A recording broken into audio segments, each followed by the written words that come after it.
We're good to go. All right. Okay, so I'm Candace Jaworski, and I'm going to introduce my friend. And I don't know how long we've known each other, but Dr. Cash, who's a clinical psychologist and associate professor at the University of Louisville School of Medicine. She is a health psychologist studying the mind-body connection and helps people learn how to cope with chronic medical illness.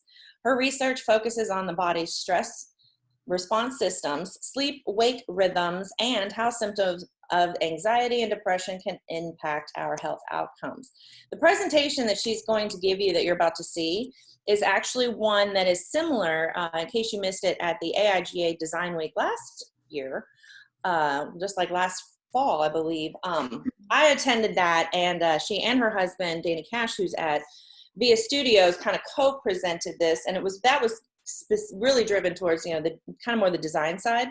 But I just found this absolutely fascinating because it really gets into, she does a great job of explaining like what's firing in our brains that actually make us work, and that also kind of tends to give us higher anxieties, I think, or higher levels of anxiety than other professions. And the other thing, the reason that with the programs committee, I thought that this would be appropriate for this month of May, because May is Mental Health Awareness Month. But who knew when we started planning this that we would probably be in a considerably different environment with even higher anxieties, as we're all kind of coping with the new world order here. So, but with that, Liz, I'm going to go ahead, or Dr. Cash, I'm going to let you take it away. For everybody, though, just keep in mind you can ask, as you know, have questions throughout her presentation. Just go ahead and throw those in the chat room. All right, it's all yours. All right, great. Thanks, Candace, for that lovely introduction. I really appreciate that. I'll just go ahead and roll right into the first slide. So you already know all of this now. This is a slightly outdated picture of me, and these are all of my accolades, if you will.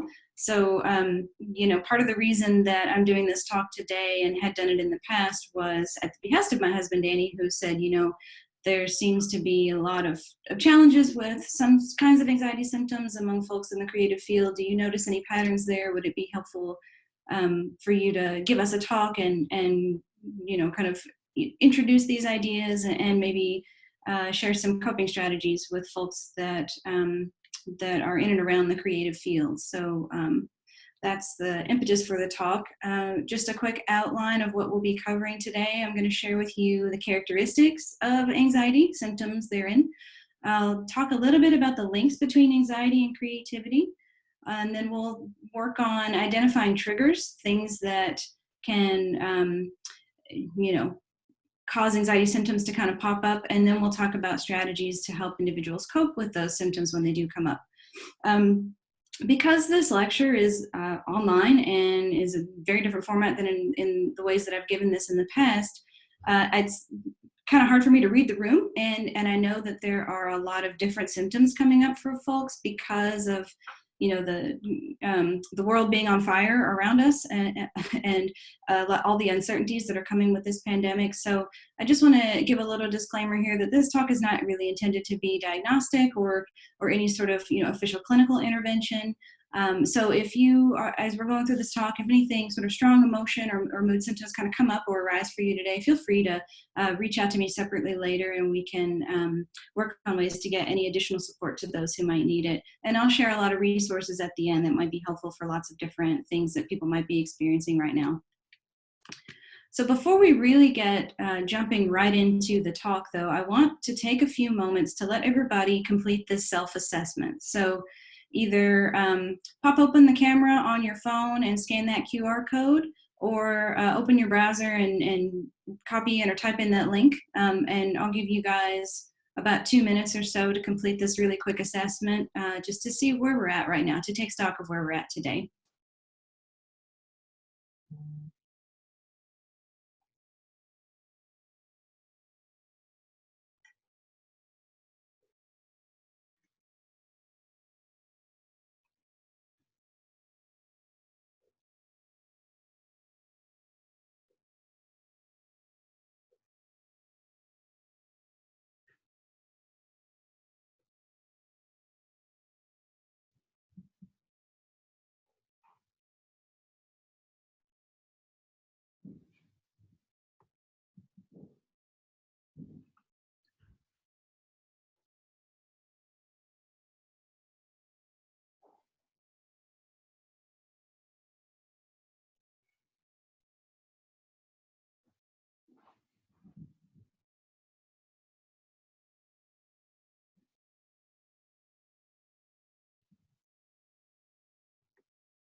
Okay, so it's hard for me to know how many folks that are completed, but I'll go ahead and continue on. Hopefully everyone's been able to access the survey.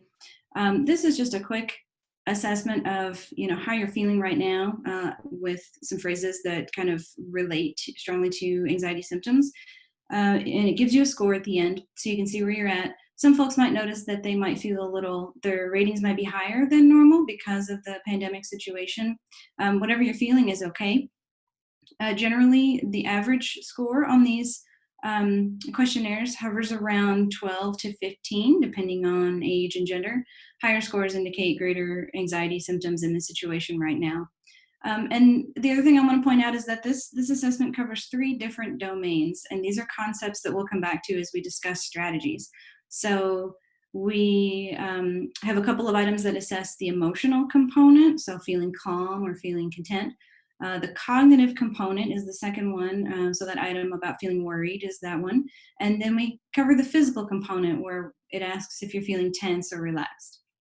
Some folks might notice elevations in one particular domain, some in all 3, or some in none at all. So this just helps us learn to pay attention to what kinds of symptoms we're experiencing, as it can help you identify the types of strategies that might be beneficial in the future based on the given situation and the symptoms that you're experiencing or triggers. So let me talk a little bit about the nature of anxiety and kind of put this into context for what we talk about and what we're going to go over today. There are different degrees of the symptoms of anxiety, and right now what we'll be talking about in our as we go through this webinar will be more situationally induced anxiety, which is somewhat distinct from the anxiety that interferes with your daily life and that can last for spans of weeks to months or years. And that would be the more pervasive anxiety. So some examples of both of those are provided in the table here.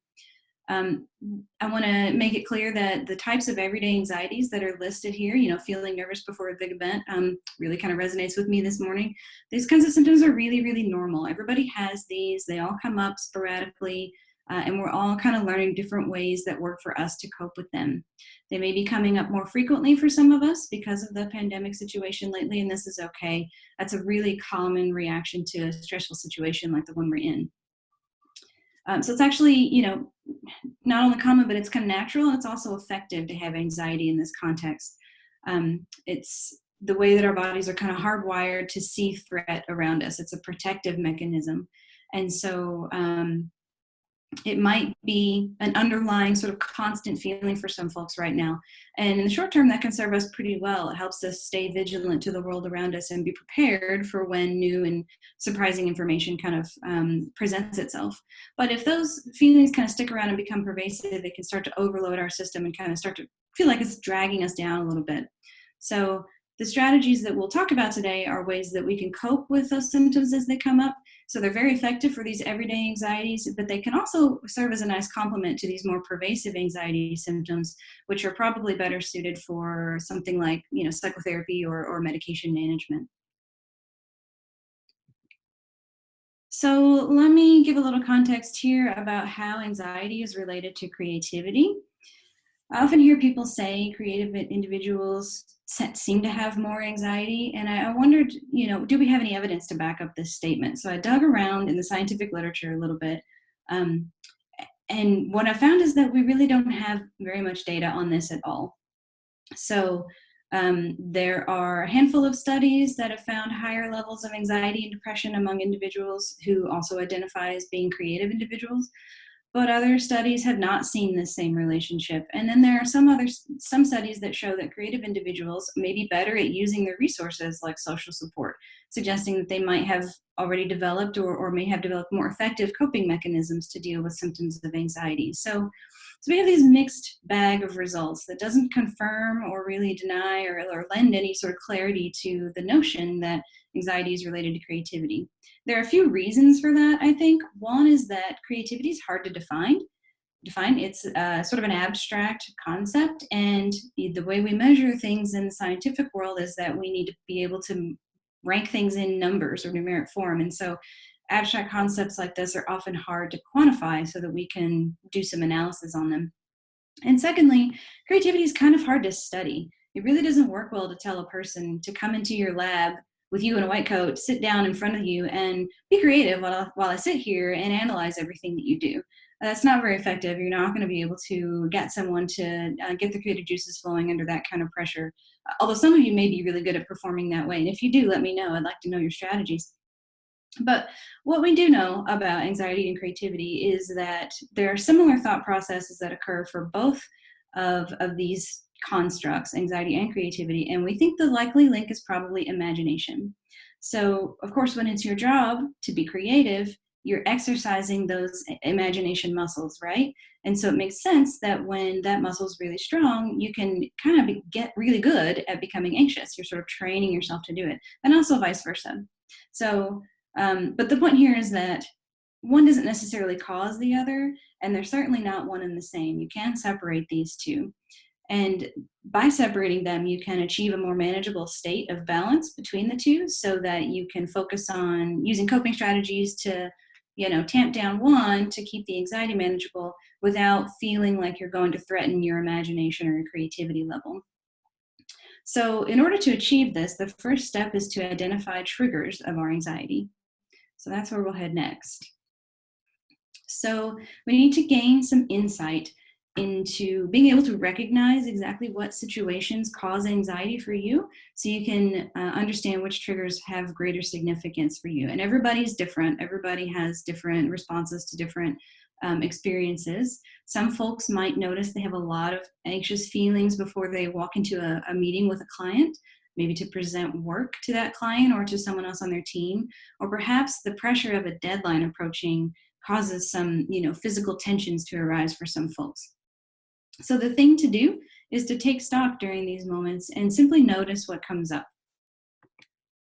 And then once we notice that we're having these symptoms, start to identify which components are arising. Are they cognitive? Are we having a lot of thoughts? Are they emotional? Are we feeling, worried or using those? The way I often tell folks is to use that one word descriptor that will be the emotion. Cognitive means if you're identifying the thought, you're having to use a sentence to say, well, I'm thinking this and this and this and this. But if you want to identify the emotional component, usually you can define it in one word, and that could be worried, scared, fearful, excited, glad. All of those words are emotion words.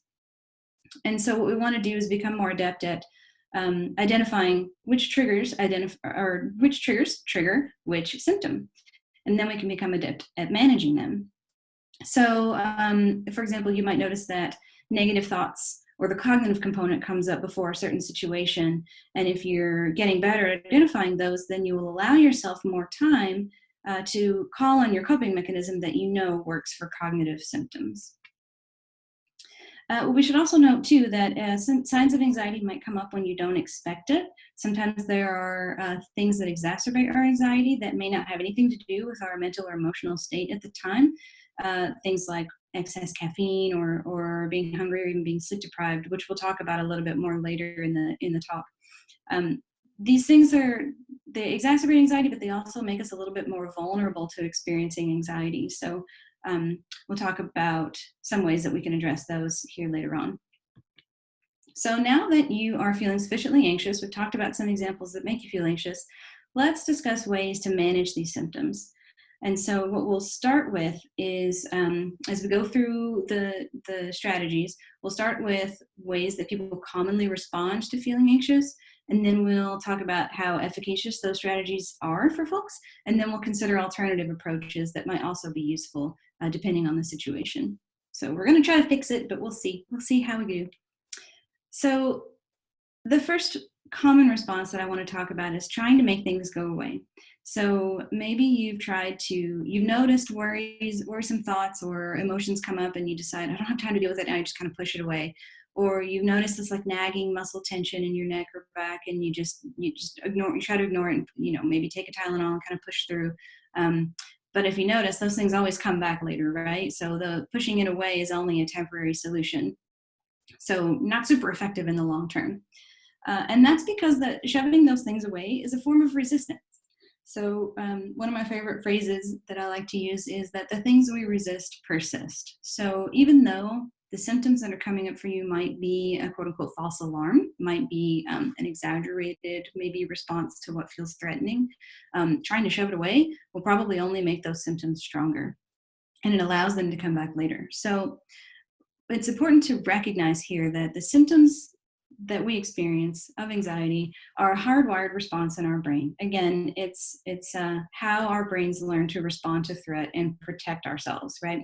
So it's a signal to pay attention to something that your brain thinks is important for your survival. So these symptoms are probably not going anywhere, is the point. There is a hard and fast, hardwired mechanism to keep us safe that we may not be able to do anything about. It's survival of the species, and it's here for all of us. So that means that maybe what we have to do then is remind ourselves that those symptoms are hardwired and they're going to come up, and start to look at them in a different way. So the first way to develop an alternative response to those symptoms is to practice acceptance, which is easier said than done, right? Sort of the exact opposite of resisting. So the steps to this are really to first just simply notice what's happening. Observe whether you feel your heart racing, or whether you notice that your palms are sweating, whether you notice that you feel some tension in your neck or throat, or whether you notice your mind is racing suddenly and you're having trouble concentrating. And think about that too. Think, if I just described those simple things, heart racing, palms sweating, maybe mind racing, there are other situations where those same experiences come up. One perfect example is when we're experiencing romantic love or falling in love. Everything is great, sunshine and roses. Our heart races when we think about someone, or maybe we're excited that we're going to see someone, and so our palms start to sweat. Another example is when we're riding on a roller coaster. You know, your adrenaline rushes, you get a huge acceleration in heart rate. You feel nervous because you don't know what's going to happen, and the ride is kind of surprising you left and right. And so, you know, the physical symptoms that we have when we feel anxious are exactly the same as the ones that we have when we experience emotions like joy or elation.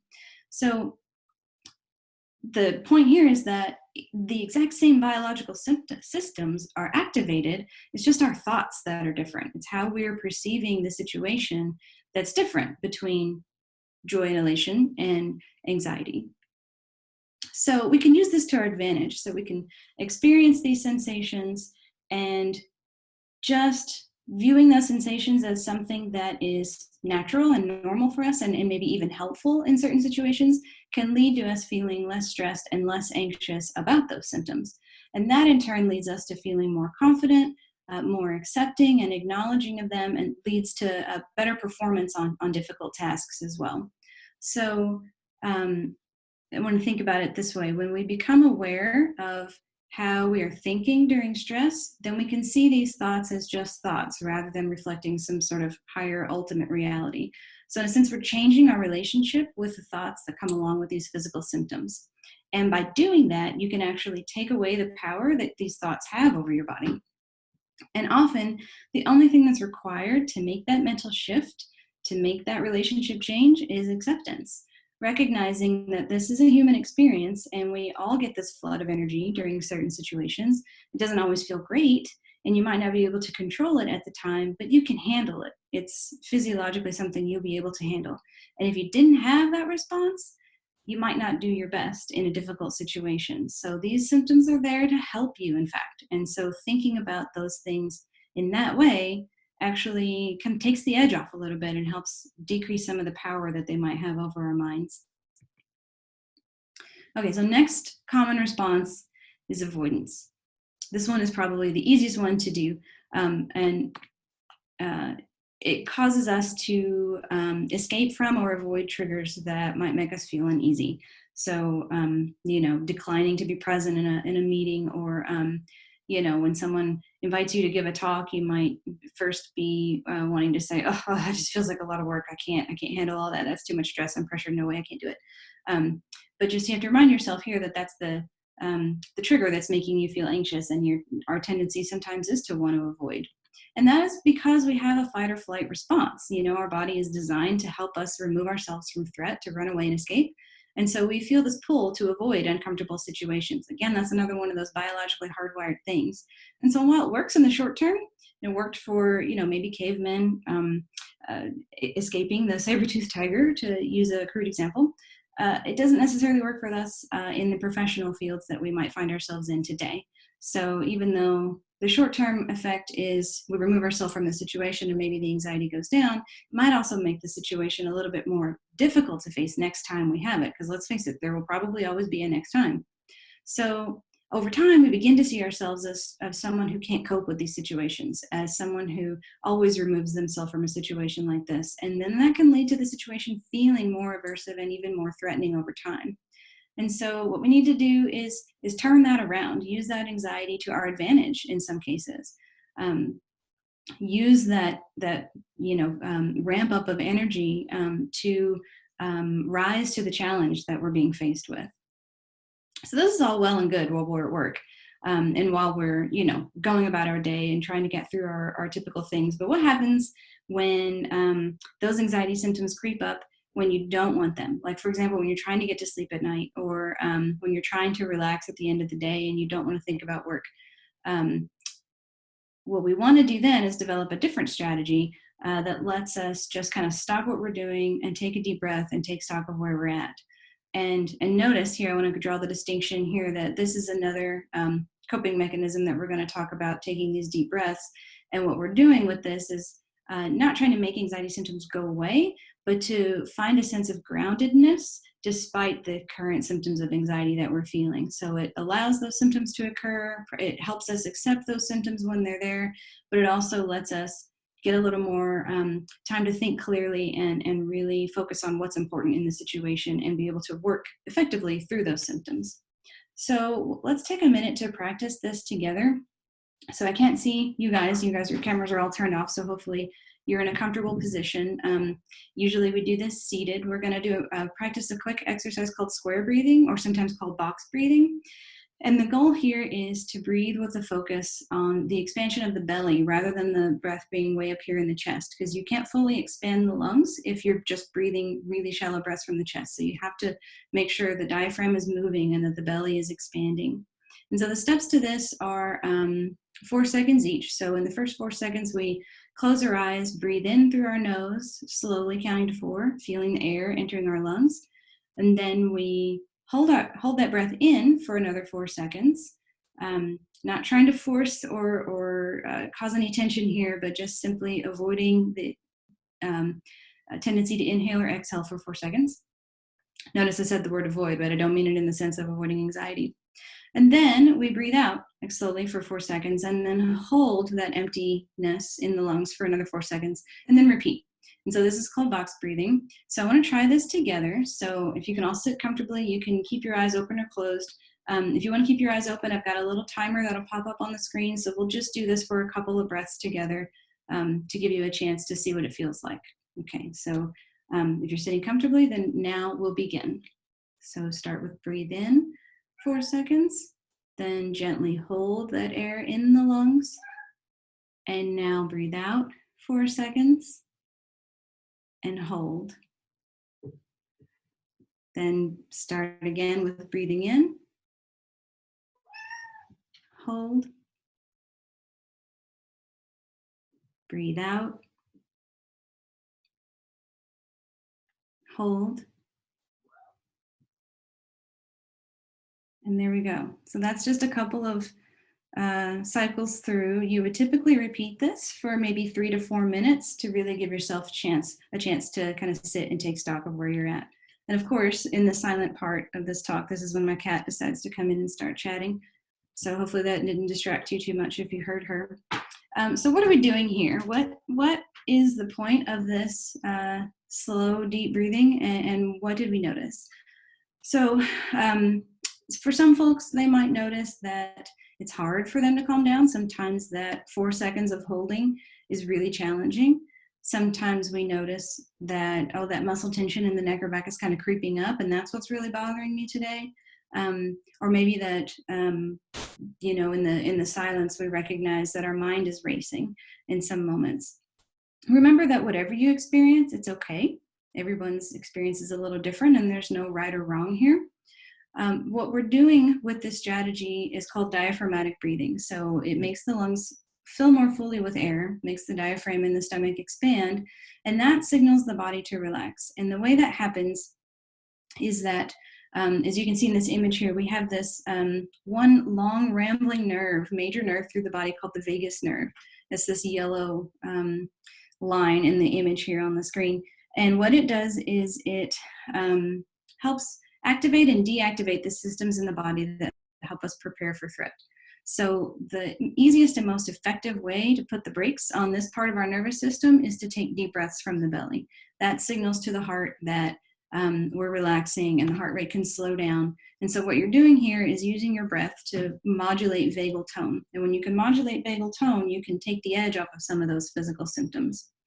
And there's a cycle here. So when the physical symptoms start to kind of subside a little bit, they're connected to the emotions and thoughts that we have. So once we start to address one, we can start to see how that's connected and starts to slow down all of the others or change the way that we're experiencing all of the others. So when we're feeling anxious, sometimes anxiety can take over your brain, makes it hard to think, makes it hard to process, takes you out of the moment that you're in. But if we can intervene with one skill, like something simple like this, like the physiology or focusing on the breath, then we can kind of stop that spiral and start to influence all three, the physical, the cognitive, and the emotional aspects. So what I would encourage folks to do, if they find this helpful, to incorporate this into your daily routine, taking 3 to 4 minutes to stop and just take some nice deep breaths like this. Some people do it at the beginning of the day when they first wake up. Some folks find it helpful to do this before big meetings, or maybe after a stressful meeting. By incorporating it into your day this way, it gives you an anchor and it ties this activity to your other typical daily activities, and then it more easily becomes a habit. So then you can become more effective at using it, right? So that's what we're trying to do, is make sure that you have practice with these skills so that they can actually be effective for you, because you have them right there in the forefront of your mind. Okay, another thing that we often do when we feel anxious is look for reassurance. So many of us react to anxiety and worry by frantically seeking information, trying to find a definitive answer to help us feel safe and in control. And some of us do this by asking for advice from others. The challenge here is that when we do that, sometimes folks might misunderstand how we feel, and then they might make comments that are inadvertently dismissive, and then that exacerbates your anxiety further, and then you feel a little bit bad for bothering that person, and so then you spiral into this situation where not only are you feeling anxious, but then you're feeling upset, so you feel even worse off than you started. And there are unintended consequences to these behaviors too. So you might get answers that you don't want. I don't know how many of you have typed in, what does my headache mean in WebMD, and you find that you've got brain cancer. So you can always easily spiral yourself up into something that you didn't intend to in the beginning. So just beware that, seeking information in this reassurance seeking kind of way can sometimes backfire. So let's think about ways we can do this differently, considering alternatives to reassurance seeking. The first is just simply recognizing that many of the things that make us anxious are threats that we can't completely eliminate or escape from. And there are seldom ever definitive answers to life's complicated problems. So just remembering and recognizing that we might not have a definitive answer. We might not be able to predict the future or ever have complete security with those questions that we have, and that's okay. Also, reconsidering can be helpful here. So a lot of times what we worry about is the worst possible outcome. So it's easy to kind of go straight to the worst case scenario and catastrophize into, this meeting goes badly, then I'll lose my job and I'll never work in this town again. So it's easy to kind of just go straight there. So one approach to that is to reconsider the alternative. What's the best that could possibly happen? Acknowledging what can go wrong is important, but also acknowledging what can go right is equally as important, because it shows that you understand what's at stake in the situation, and it gives you the opportunity to choose what you believe is going to happen and to be able to follow through on those positive outcomes just as well. And then you can also refocus your intent. So if you find yourself kind of spiraling up into this worry of your own performance or how you're feeling or coming across in a situation, stop and think, who am I serving and what's the purpose of what I'm doing? And remember that, it may not always be about you all the time. If you can stop yourself from kind of getting into your own head, as we say, and start thinking about the other people in the room and why you're doing what you're doing and what the purpose is for, what you're doing, then you can connect a little better with the people that you're working with, and that can sometimes take the edge off of those feelings. And so, maybe sometimes something that makes you feel anxious at first, when you refocus, you start to realize maybe this is something you can actually get excited about. Maybe there's this nice feeling of accomplishment at the end of a presentation that you'll get to experience at the end. So it's worth kind of powering through. Thinking about what you can do in the moment to accept what you're feeling, figure out what matters most in that moment, and then use that energy and that change in biochemistry to make choices that are consistent with what matters most. And that being able to refocus in that way often increases the likelihood of a positive outcome. So I think this is where a lot of some of that positive psychology talk comes from. If you envision it, it will often happen to you. Some of that is because we're using some of that energy in a more beneficial way, in a more productive way, rather than kind of getting stuck in that anxiety spiral. And also remember too that, stressors in life come up and we can't control them most of the time. So when they do come up, it's a good opportunity to use that chance to refine our values and really focus on what's important in our lives. And help us make some needed changes. So one example is the pandemic situation now. Some folks are using being stuck at home as an opportunity to exercise or, cook healthy meals or maybe get more sleeping in the morning because you don't have to drive to work. And some of us are connecting more meaningfully with our loved ones, doing things that we wouldn't normally have done with them in the past. So even though we might have to work harder at those efforts right now because life it has these additional stressors, the extra effort could actually be good for us in the end. And so it's worth kind of putting that effort into some of those meaningful activities as much as possible here. So another common response to feeling anxious is to ruminate and worry. It's so easy to replay and overthink things and try to figure out what happened. So rumination is defined as an excessive reanalysis of the past. Why did I do this? Why did I do that? You start to second guess and doubt your decisions and the situations. And then worry is the same excessive concern, but it's over future. It's a future orientation. So it's often identified if the thought starts with what if. And so when you worry, you become overly concerned with potential future outcomes that in all likelihood have a very low chance of occurring, honestly.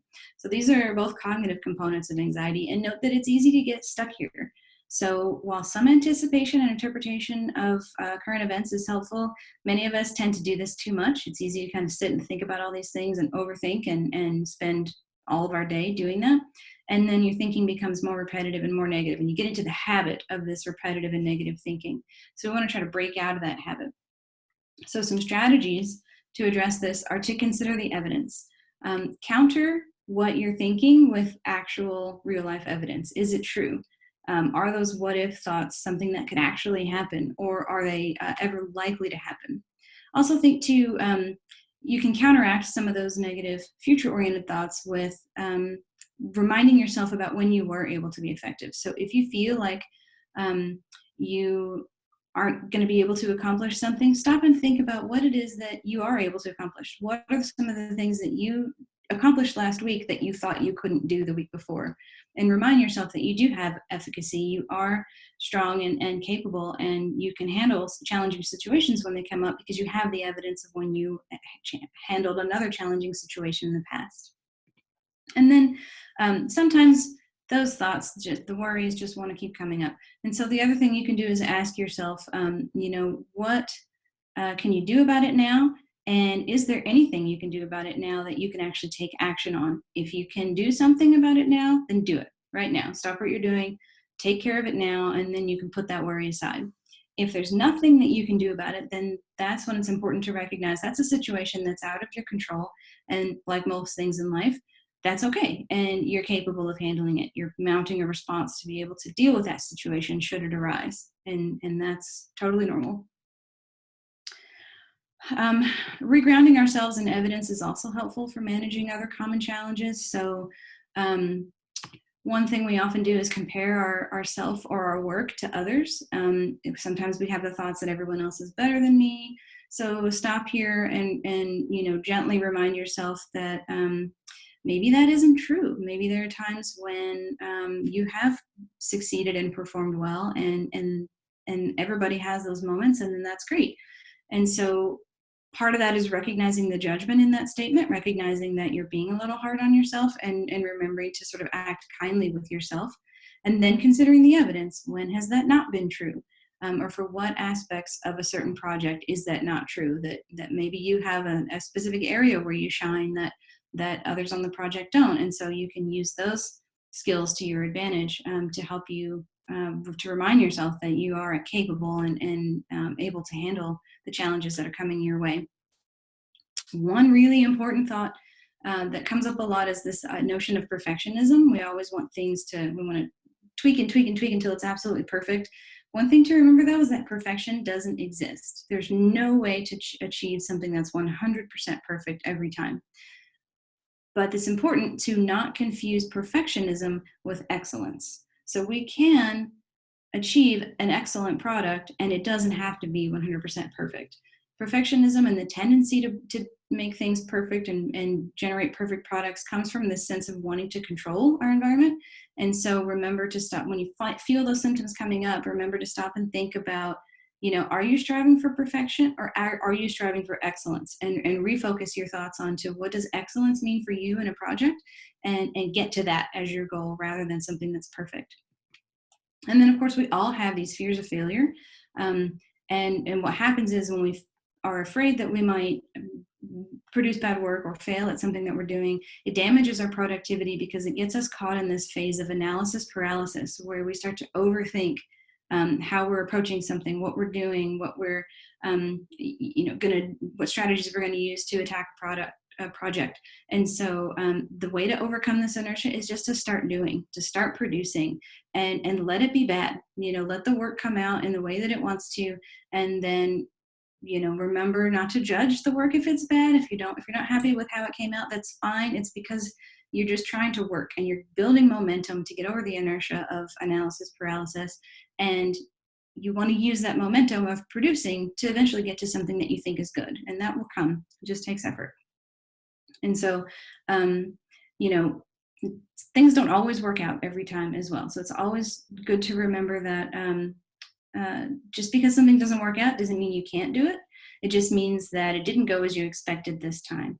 And so when we experience situations where things don't go as planned, we can use that time to learn how to be more effective next time. Do a little analysis and see what happened, and use that as part of your toolbox for how you will address that challenge in the future. And so these are the kinds of exercises that we have to be intentional about in order to really cultivate courage as a response to a situation, rather than letting ourselves get caught in anxious symptoms. And, that self-doubt will inevitably come. That always comes up. It's very normal. But now I hope that I've taught you a couple of skills that will help you feel a little bit more empowered, and that you have the capabilities to be able to change that for yourself. And so anxiety, we've talked a lot about how it interferes with things in the occupational environment or maybe in the social environment, but let's also talk a little bit about how it impacts our sleep. So I think maybe it's really common right now that folks are having some trouble sleeping. I've heard a lot of folks express things about, more trouble falling asleep or staying asleep, or a lot of people are having nightmares right now as a result of the changes and stresses that are coming with the pandemic. So what we want to try to do is to create some buffers to help us separate the stresses of our daily life from the physiological stress responses that we're experiencing, so that we can get some deep and restful sleep. One of the ways that's helpful is the deep breathing technique that I had you practice earlier. And then I want to talk about some other strategies that are good for sleep, getting some sleep, so if you have trouble. So one of the major tenets of getting good sleep is by practicing good sleep hygiene. And when I say sleep hygiene, what I mean is doing things or eliminating things that we know impact our sleep in a negative way at night. So things like avoiding caffeine in the afternoon. Sometimes we're pushing so hard to get through the day that we feel like we need this caffeine, but remember that caffeine has a half-life of something like 5 to 6 hours. And so when we're having caffeine in the late afternoon or early evening, we're still metabolizing it when we're trying to go to bed. And so it does make it more difficult to fall asleep. So what I often tell people is, avoid it in the afternoon if at all possible, or set yourself a deadline of maybe no caffeine past 2 or 3 p.m., something like that. And for some folks, that's a challenge because we like a lot of caffeine during the day. And so it might be also helpful to push back the last caffeine dose by 30 or 60 minutes in a day and see if that starts to impact how well we can fall asleep at night. And similarly, we recommend that folks refrain from doing things within 2 hours of bedtime that can activate physiological symptoms, mostly metabolism symptoms or metabolism systems. So this includes avoiding exercise, alcohol, nicotine, and heavy meals within 2 hours of going to sleep, because those things will all make it more difficult to fall asleep. And then the other tenet of tried and true strategies is called stimulus control. And that is, again, eliminating things that impact our sleep and also having good, parameters around our sleep. So that means if you're going to take a nap, try to avoid doing it after 3 p.m. I know that's kind of difficult when the workday goes until 5 p.m. And so sometimes, we can push that limit back to like 5 p.m. or 6 p.m. even. But if naps occur, they should be kept pretty short, between 30 and 60 minutes usually, and certainly no longer than 90 minutes. Additionally, we recommend that people avoid doing things like watching TV and reading in bed. The first reason for this is because once you lay in bed and start doing activities that are not sleep, your brain starts to associate being awake with being in bed. And what we want to do is help your brain couple the thought of sitting down or laying down in bed with falling asleep. And the second reason is that the lights that come from our screens, our phones, our computers, our televisions, and also even some of the light that is required to read at night can reset our circadian rhythms and signal to our brain that it's time to get up during the day. And so that makes it more difficult to fall asleep at night. And sometimes it makes it more difficult to stay asleep. We might sleep for shorter periods if we've had this reset signal from the light in the evening when we shouldn't be having it. So the most hated piece of advice that I often give people is get the phone out of the room. Don't even bring it into the bedroom. Or if it has to be in the bedroom because it's your alarm clock, for example, set it away from the bed on the other side of the room so you're not tempted to look at it before you go to bed, or even in the middle of the night if you happen to wake up. You don't want the light from the device stimulating you to help keep you awake. Another important point is to maintain consistent wake and bed times, especially on the weekends. So we like to give ourselves a little time to sleep in on the weekends, and that can also make it more difficult to fall asleep on time, on Sunday night, and then we run this deficit on Monday morning, and then we spend the rest of the week trying to catch up. So it's important to try to keep your wake time, probably is the most important one is wake time, to keep that one similar across weekday and weekends. And when I say similar, I mean within an hour or two. So you don't have too much of a shift from the time you get up normally during the week, from the time you get up during the weekends. And that will help you build up enough sleep drive to get to sleep on time the following night. And then if you find yourself asleep or laying down in bed and trying to sleep and you're tossing and turning, what we recommend that is if you find yourself there and it's been 20 minutes or so and you're not falling asleep, just get out of bed, go get up and do something that's kind of mundane in dim light. Don't look at the phone, don't look at the computer, don't turn the TV on, something that's not really stimulating. I had one person tell me she used that time to clean out her junk drawer in her kitchen. You can do things like fold your laundry, reading a book as long as you've got like a dim light bulb that you can use. Those are some ideas to help folks. And so then, you can use these strategies to kind of give your brain something else to do, something else to focus on, and then try to go back to sleep when you do feel sleepy. And that way you're not laying there in bed tossing and turning, upset that you can't sleep. And often this can be helpful. So those are my favorite things. So let me just sum up here really quickly. Here's the sort of quick and dirty recap of all the things that we've talked about here.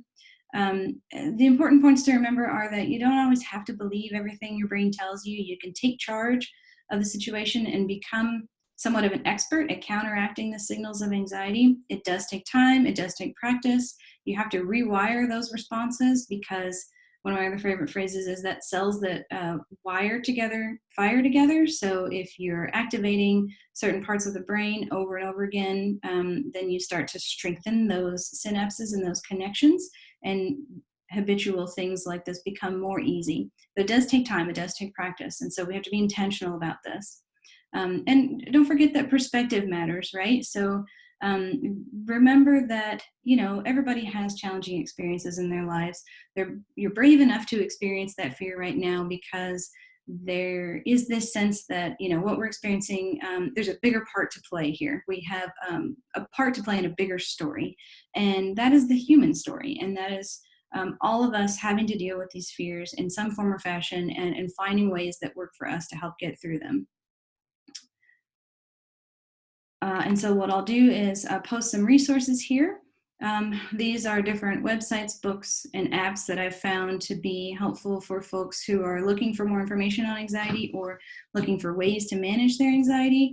Under the apps, all of the ones that are named Coach, so COVID Coach, CBTI Coach, and Mindfulness Coach, those are developed by the VA medical system. So they're really designed and might have phrasing in there that's beneficial for veterans, but they're actually really good apps and really work for any person in the general population, especially COVID Coach. It's a really comprehensive app, so it's got lots of mindfulness meditations. It's got tricks and tips for sleep. It's got physical health stuff. It's got all kinds of resources. So I encourage you to have those handy if you need them. And one of the reasons for that is because we think that this pandemic is going to trigger a lot of mental health issues that are going to last longer than the pandemic itself, and that those may come in waves. And so, maybe for some folks, it might be helpful to have these resources kind of ready to go in your toolbox and in your back pocket so you can be prepared when you do have an uptick in symptoms, which again is totally normal and might happen over the course of our situations as we kind of navigate these new waters together. So I encourage you to check out any of these resources, except for the books. I think everything is free. The apps are pretty much all free to download. So I hope these are helpful for you. And we can leave this slide up while we take questions, if that helps. Yeah, so thank you, Dr. Cash, for walking us through all of that. At this point, I know we just reached 10, but if anyone has any questions they want to send through, we can address those now. We did have one come through when we were talking about sleep strategies that asked, how bad is listening to something in bed like podcasts or music? Oh, that's actually a great way to help you fall asleep. Because, depends on the podcast, I guess. You don't want something that's too exciting and activating and keeps you awake and, I just got to listen to one more chapter. You want something that's a little bit soothing and somewhat mundane so that you don't end up staying up later than you intended. But yeah, listening to music, or especially instrumental music, or having sometimes someone talking, in a podcast form or some other form is actually really good way to help kind of drown out the, noises around and outside and help clear our mind a little bit. There is, I forget what it's called. I could look it up. There's a podcast of someone that's just reading gibberish words so that they don't make any sense. And the point is that you can listen to them, but it's so boring and you can't concentrate on it. It helps you fall asleep faster. So there's that option too. But yeah, that's great. Great. The next question is, do you have any advice for discussing how anxiety is affecting your work performance with your employer? That's tricky because you don't necessarily know who you want to talk to about these kinds of things. I think it's important to know, how safe you feel around others and how comfortable you feel expressing these kinds of things. And then, what kind of keeping in mind what potential outcomes might be for those situations, and how you can use it to maintain productivity or to generate a productive conversation with your employer. So that's hard to predict, and that's kind of hard to vary or to kind of pinpoint from person to person. Some people might feel comfortable doing that, others maybe less so. And that's just something that we all have to be kind of the own judge of there. So that's a difficult one. That's kind of tricky. I'd say if you feel comfortable doing it and you feel like the outcome would be helpful, help the employer get some insight into what you're going through and help you develop strategies that will help you become a better employee, then maybe it would be something that you might consider. For other folks, that might not be as beneficial for them. So. Great. So I wanted to thank everyone for coming today to this virtual event. I know as we kind of shift to these online meetings, it's an adjustment for everyone. If you have any additional questions that come up, feel free to email programs at AAF-Louisville.com, and I can connect those with Dr. Cash and put you two in connection with each other. Other than that, Dr. Cash, thank you so much for walking us through this morning. It is definitely timely, and I'm sure are tools that everyone will be using moving forward. Great. Thank you for having me. It was a pleasure. All right. And then one last question. Candace just asked where this will be posted. Allison, correct me if I'm wrong, but I'm assuming we can send it out in email to the participants after. Okay, it's going to be posted at AAF-Louisville.org. So check the website later and we will have it up there. All right. Thanks, everyone, and have a good rest of your week. Thank you.